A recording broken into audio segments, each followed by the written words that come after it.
इमरान खान के बेटों ने इंटरव्यू दिया है स्काई को और उसमें कहा है कि इमरान खान शदीद नफसियाती अजियत का उनको सामना है और वो डेथ सेल में कैद हैं। वो सेम इंटरव्यू के अंदर जो है, और उन्होंने ये भी कहा कि हमें अब खदशा है, उनके बेटों ने कहा है कि शायद हम उन्हें दोबारा कभी ना देख सकें। इसके अलावा इमरान खान साहब की जो बहनें हैं उनके ऊपर दहशत गर्दी का मुकदमा दर्ज हो चुका है। वज़ीर आला सोहेल अफरीदी साहब जो है और KP के असम्बली के 5 अरकान इश्तिहारी करार दिए जा चुके हैं, यानी वज़ीर सोहेल अफरीदी जो है वो स्कॉन्डर हैं इस वक्त, और PTI के कोई 70 के करीब जो अरकान है ना, 70 से ऊपर KP के अंदर असम्बली के अंदर, वो पुलिस को मुख्तलिफ केसेस के अंदर मतलूब है। सिचुएशन ये है कि मुझे एक समझ नहीं आ रही बात कि इमरान खान जो इतने पॉपुलर लीडर हैं, क्या वजह है कि बकौल तहरीक इंसाफ के उनको कैद तन्हाई में भी रखा गया, उनको किसी से मिलने भी नहीं दिया जा रहा। हालांकि उसी इंटरव्यू के अंदर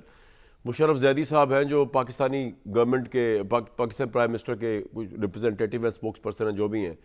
उसी इंटरव्यू के अंदर जब उसी एंकर ने जो उनकी बेटों का इंटरव्यू कर रही थी, स्काई की खातून जो थी, उन्होंने जब कन्फ्रंट किया उनको पाकिस्तानी गवर्नमेंट के मुशर्रफ ज़ैदी साहब को और कहा कि कैद तन्हाई में रखा गया इमरान खान को, डेथ सेल में रखा गया इमरान खान को और उनकी ज़िंदगी को ख़तरा है, तो उन्होंने पूरी लिस्ट पढ़ के सुनाई कि जब से उनको कैद किया गया है कितनी दफ़ा इमरान खान साहब अपनी बहनों को मिले हैं, कितनी दफ़ा उन्होंने अपने लॉयर्स को मिले हैं, और कैद तन्हाई वाला मामला जो है वो उन्होंने कहा बिल्कुल ही बुलशिट है। तो मैं इससे कतई नज़र एक और बात करने लगा हूँ कि इमरान खान साहब के मुतालिक ये परसेप्शन है कि वो आज भी पॉपुलर तरीन लीडर है। मैं इसको चैलेंज नहीं कर रहा, मेरे पास कोई तरीका भी नहीं चैलेंज करने का, लेकिन मैं हैरान ये हूँ कि ये जब खबरें ख्वाह वो सच्ची हैं झूठी हैं, ये जब बाहर आती हैं कि इमरान खान शदीद नफसियाती अजियत का शिकार है, डेथ सेल में है, शायद दोबारा उनको कोई देख ही ना सके, और उससे बड़ी खबर तो वो आई जो कि अगरचे झूठी खबर थी लेकिन PTI ने उस पर मनोमन ईमान ले आए, अफगानिस्तान और इंडिया के चैनल चलाई कि इमरान खान का खुदा ना खासा दुनिया से जा चुके हैं। उसके बावजूद कोई पत्ता टस से मस नहीं हुआ। क्या KP, क्या पंजाब, जहाँ PTI की सबसे ज़्यादा स्ट्रेंथ बताई जाती है, कोई 1000 बंदा भी उसने प्रोटेस्ट नहीं किया बाहर निकल कर हुकूमत वक्त के ख़िलाफ़ या इस सिस्टम के ख़िलाफ़ कि हमारे लीडर को आपने मार दिया, या हमारे लीडर को आपने इतने बुरे हालात के अंदर रखा हुआ है, या हमारे लीडर को जो है आपने डेथ सेल में रखा हुआ है, उसके साथ बहुत बुरी हो रही।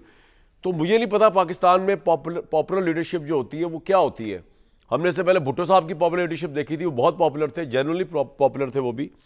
लेकिन कोई एक बंदा ने निकला फांसी के लिए तो फिर उनको फांसी लग गई,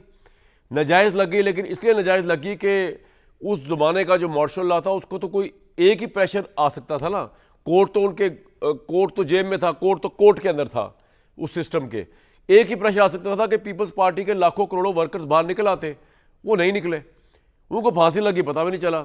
दी अदर डे हो गया। अब इमरान खान साहब इतने पॉपुलर लीडर हैं, मैं डिनाई नहीं कर रहा, लेकिन उनकी मौत की खबर आ जाती है, उनकी नफसियाती अजियत का आ जाता है, उनके वज़ीर आला के साथ बकौल वो जुल्म हो रहा है, उनकी बहनों के साथ जुल्म हो रहा है, तो PTI किस चीज़ का इंतजार करिए। अगर वो पॉपुलर है तो वो बाहर क्यों नहीं आते PTI, और अगर वो बाहर नहीं आती तो इस पॉपुलैरिटी का क्या फ़ायदा है। ये तो सारे हवाई शॉट्स हैं। सोहेल अफरीदी साहब क्या कर लेंगे अगर उनके साथ अवाम ही नहीं है लड़ने मारने के लिए या इंकलाब लाने के लिए या इवन पीसफुल प्रोटेस्ट करने के लिए। मुझे समझ नहीं आई पाकिस्तान की पॉलिटिक्स, और ये वो वजह है जिसकी वजह से आप कुछ भी कही जाए कि जी ये बड़ा जालमाना सिस्टम है, ये बड़ा फस्तायत पे मबनी सिस्टम है, PMLN को कोई फ़र्क नहीं पड़ने लगा क्योंकि अवाम उनके ख़िलाफ़ या इस सिस्टम के ख़िलाफ़ बाहर नहीं निकल रहे।